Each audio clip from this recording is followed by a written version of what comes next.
Comment désacraliser un grand méchant? Voilà, hors Prime, j'en ai plus rien à foutre maintenant. C'est dingue, hein, parce que il y avait beaucoup de trucs qu'ils pouvaient promettre, mais là, je m'en bats les couilles. Si c'est comme ça que vous comptez le traiter, en fait, sérieusement, mais bordel de cul, quoi. Tout va vite, tout repose sur des décisions stupides de la part de nos héros comme des méchants, et c'est ça qui fait que la narration se suit. C'est-à-dire qu'on est obligé d'accepter que tout le monde est débile pour que ça marche. C'était naze. Un épisode pourri, hein. Je le dis clairement. Et c'est la conclusion ultra rapide à l'arc de rédemption de Catra. Au bout du compte, quoi. Elle a eu sa rédemption il y a 2 épisodes, maintenant on vient la sauver, elle fait partie des gentils, quoi. L'espace d'un épisode. Ah, il y a quelques petites complications, mais tout s'arrange. Et heureusement qu'elle est là, parce que c'est elle qui permet en plus à Shira de revenir vraiment totalement. Waouh! C'en est à ce stade-là, quoi. C'est la relation entre Adora et Catra qui permet à Adora de faire revenir Shira de façon claire et directe. Ok, à ce point, quoi. Vous allez mettre ça en avant à ce niveau. Très bien. Waouh! Waouh! Voilà, je savais que ça viendrait, la rédemption de 4 Je m'attendais pas à ce que ça joue un rôle aussi pivot et insultant. Donc, je vous cache pas que ça devient de plus en plus gavant de voir ça. Et donc, on va parler rapidement de ce qui se passe. Hein. Donc, il y a Adora qui aborde le vaisseau de Horde Prime avec son petit vaisseau à elle et qui décide de servir de diversion. Tandis que ses amis seront cachés sur la coque du vaisseau. Le vaisseau d'Adora, et que personne ne pense à fouiller. Je veux dire, elle se rend, amenez-moi à votre chef Horde Prime. Tout le monde se barre, on laisse la salle sans surveillance. Allez vous faire enculer, quoi. C'est n'importe quoi. N'importe quoi. Il n'y a même pas 2 gardes comme ça. Non, non, non, je laisse la salle sans surveillance. Et le principe, c'est donc que Scintilla, Flèche d'Or et Entrapta vont un peu déambuler dans les couloirs pour essayer de trouver Catra d'un côté de la part de Scintilla et la salle du serveur du côté de Flèche d'Or et Entrapta. Je sais même pas exactement pourquoi en fait. Ils veulent chercher la salle du serveur pour avoir des informations, j'imagine, sur la flotte. Peut-être qu'ils le disent rapidement, je fais pas trop gaffe. C'est normal de vouloir avoir des infos ou un truc comme ça, donc c'est pas non plus comme si ça méritait pas d'être fait, mais bon. Donc voilà, il déambule comme ça et il fait pas gaffe hors Prime. En fait, le truc autour de ça, c'est que on force la chose à ne pas avoir de sens par rapport aux capacités qu'on a montrées d'Horde Prime. C'est-à-dire cette capacité à être connecté à tous ses clones. Donc qu'il a la capacité de leur parler directement, de savoir ce qu'ils savent, etc. à tout moment. Et dès lors qu'il y a Entrapta et Flèche d'Or qui tombent sur un petit groupe de clones, ils devraient être repérés et Horde Prime devrait savoir quoi faire, quoi, balancer tous ses troupes sur eux. Et il le fait à moitié. Il reste dans son coin quelque part à observer et il fait les choses à moitié. Enfin, je pense, hein, ou alors il a des troupes de merde, il va pas être si compliqué que ça à défaire, hein, si son vaisseau principal a qu'une vingtaine de clones et aucun droïde, aucun robot, excusez-moi parce que c'est très Star Wars dans l'idée, aucun robot en plus de ça, quoi. C'est de la merde, quoi, c'est sa défense sur son vaisseau central. Donc ouais, ils déambulent et ils se font pas repérer pendant un petit moment.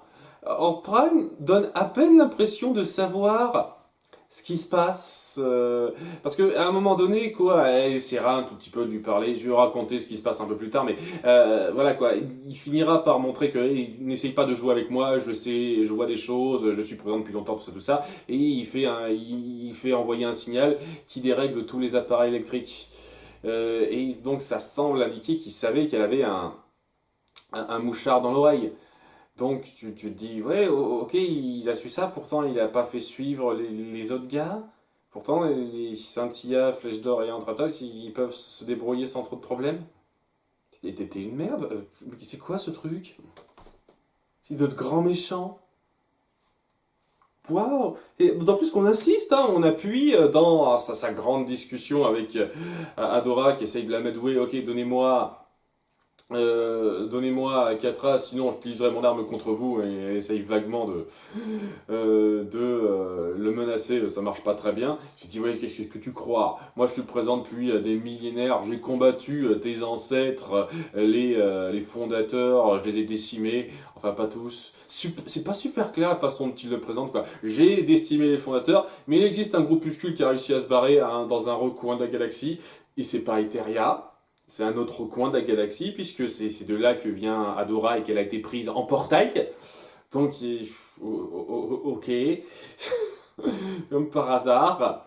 Et donc voilà, il a combattu les fondateurs il y a 1000 ans, c'est pour ça qu'il combattait Mara. Le truc avec ça, c'est que ça semble appuyer que ouais, il n'y a eu que Mara et elle en tant que Shira, ou alors Shira existait avant ça, et c'est un truc qu'ils ont manipulé de leur plein. De leur pouvoir après, je sais pas, c'est pas super clair. Mais de toute façon, le lore de cet univers, plus ça va, plus j'ai l'impression que vous y réfléchissez à peine, les scénaristes. Vous dites, ah tiens, ça pourrait être cool, ça, de dire ci, de dire ça, mais vous faites gaffe à un truc sur deux. Ça donne de plus en plus cette impression-là au fur et à mesure que vous avancez. C'est ce qui montre une fois de plus que c'est une série géniale, parce que ça veut dire que tous les spectateurs fans peuvent faire leur petite théorie pour expliquer. Et c'est pas aux scénaristes d'expliquer directement les bases très grosses et importantes du scénario, c'est aux fans de les expliquer, de trouver des théories dessus. J'adore ce genre d'approche, quoi. Hein, les gens qui viennent me dire en commentaire, ah mais je pense que si, que ça, que ce qui pourrait expliquer... Allez vous faire mettre. C'est-à-dire, tant mieux pour vous si ça vous fait plaisir de dire ça, mais allez vous faire mettre si vous pensez une seule microseconde que ça justifie qu'on ne le dise pas dans la série. Allez vous faire mettre si vous le pensez. Parce que c'est pas du tout comme ça que devrait s'écrire un bon scénario. Ça devrait pas être le spectateur fan qui devrait faire le boulot à la place des scénaristes. Donc non, hein, il y a beaucoup de zones d'ombre qui sont de plus en plus soulevées avec ces conneries, quoi, et si vous nous balancez de plus en plus de trucs, on n'expliquera pas, vu comme c'est parti, comment ça s'est goupillé, le portail que Grand Espoir a fait ouvrir pour que Hordak puisse prendre bébé à Adora. On n'expliquera pas ça plus en détail, apparemment. J'en sais rien, il reste encore une moitié de saison, donc c'est pas impossible que ça se rattrape, mais plus ça va, moins j'y crois. Et il faut donc, voilà, juste le discours typique. Maintenant, il commence à me saouler un petit peu à faire les mêmes discours. Et ce genre de discours où il dit je suis puissant, je suis beaucoup de choses, tout ça passe très bien. Et quand il y a la puissance qui va avec, quand il y a les résultats qui vont avec, et à part la force du nombre sur Eteria, rapidement, qu'on montre à peine au passage, quelle supériorité il a, particulièrement militaire, à part le fait qu'il dit que je suis présent depuis longtemps. Quelle supériorité il a? Il a la technologie, il a plus de robots, ok. En dehors de ça, c'est quoi son truc? Qu'est-ce qu'il met à part par sa mégalomanie qui commence à devenir un peu lourde? Je vois vraiment pas. Surtout qu'il va se faire avoir comme un bleu avec ce qui se passe, quoi. Parce que, comme je l'ai dit, de leur côté, Scintilla, Flèche d'Or et Entrapta vont parvenir à déambuler dans les couloirs sans trop de problèmes pendant une bonne partie de l'épisode. Vraiment.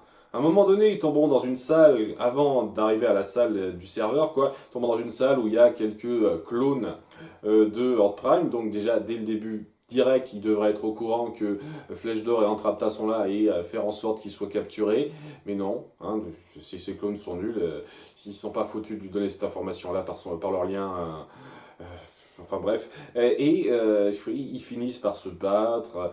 Il y a Entrapta qui croit reconnaître Hordak dans un des clones, dans un de ses pods, et c'est pas lui. Non, mais vraiment, ce moment, c'était ridicule de forçage, quoi. Genre, ah, c'est vous, Hordak?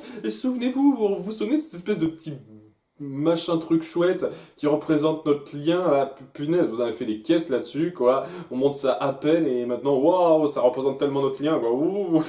Voilà, vous vous souvenez de ça et ça marche pas parce que c'est pas Hordak.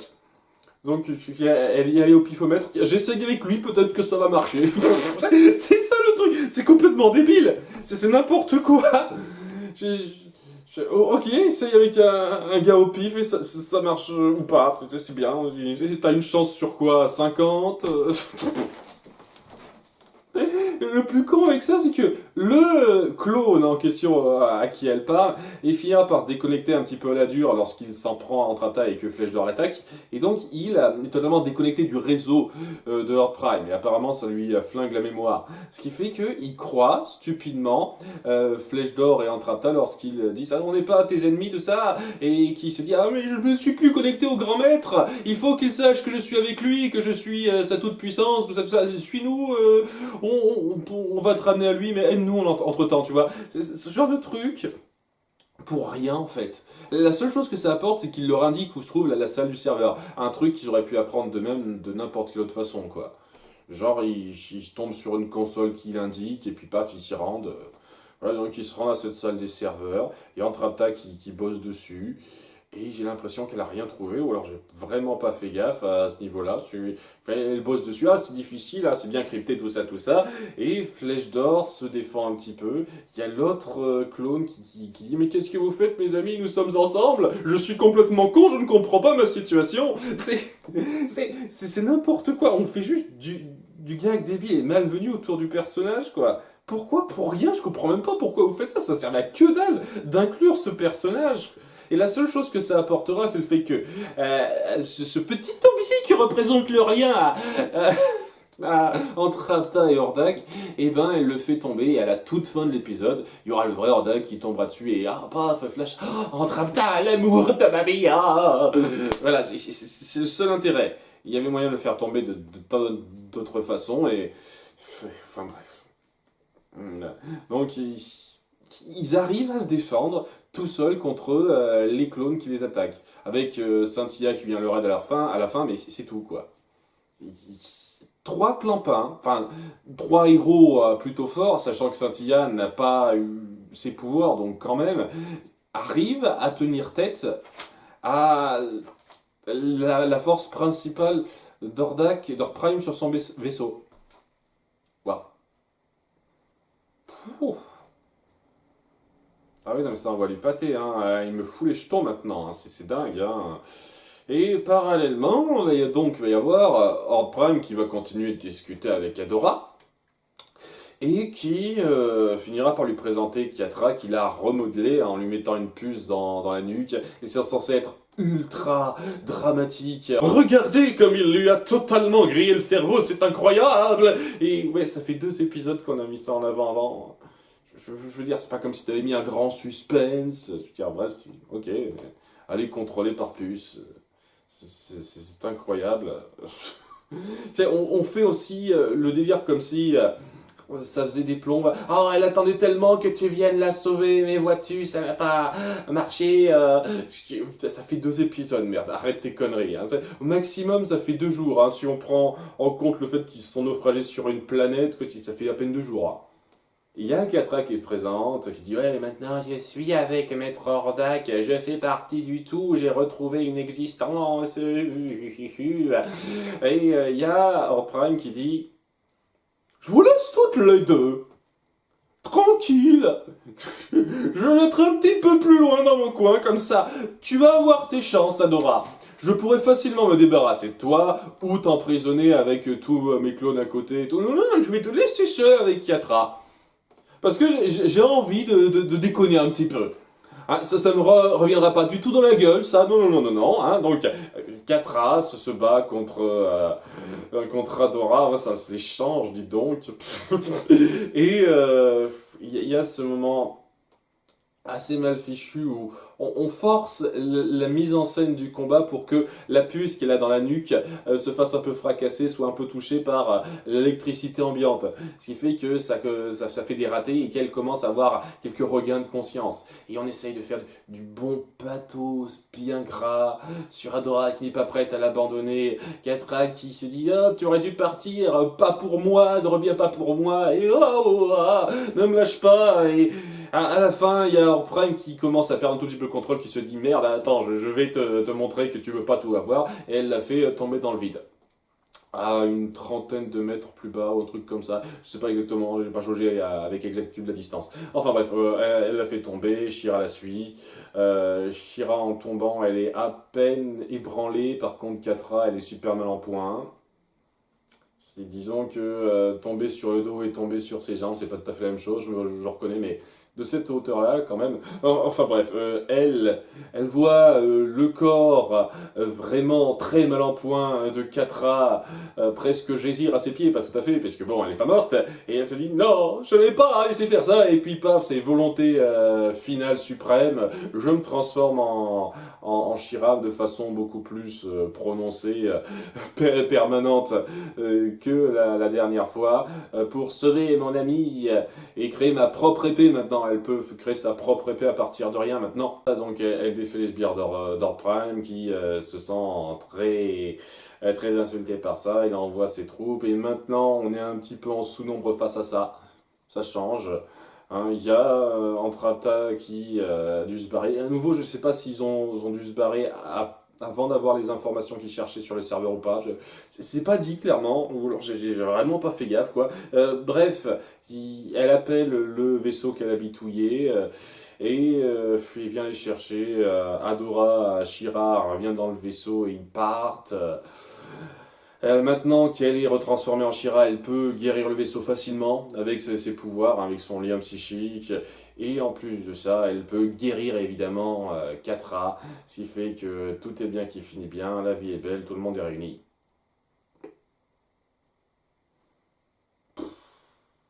C'était forcé. Une tonne de décisions étaient stupides, et si le méchant avait été un tant soit peu réfléchi, vous l'auriez eu dans le cul, quoi. Mais totalement. Mais là, vous avez fait de Lord Prime une blague, presque. Un stéréotype du méchant qui se la pète et qui se fait avoir stupidement à cause de ça. Putain, il a perdu à peu près tout son capital force dans cet épisode. Ça me plombe le personnage, ce truc, quoi. Si vous forcez vos scénarios à ce point pour rabaisser au personnage de façon à permettre les choses à aller là où vous voulez qu'elles aillent, c'est nul, c'est insultant, tout simplement. Mais bon, maintenant, vous êtes content, vous avez réuni les deux amoureuses, le statu quo à pouvoir revenir sur Etheria avec tout le monde qui est réuni. On sera content, vive la vie, quoi. Mouais.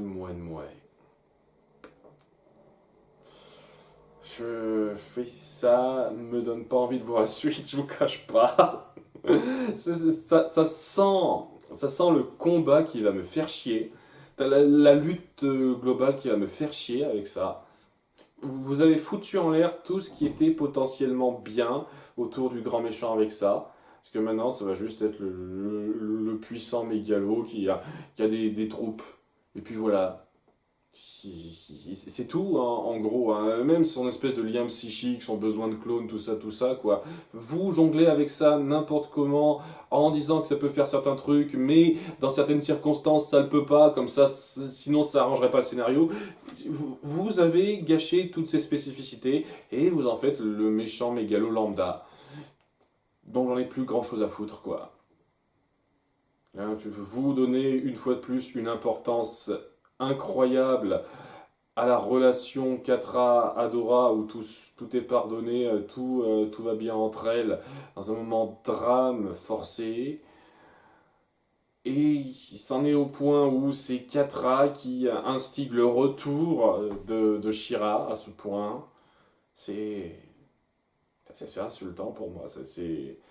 C'est d'un développement totalement insultant du scénario, la façon dont vous le montrez, la façon dont vous forcez les choses. C'est pas glop quoi. C'est vraiment pas glop.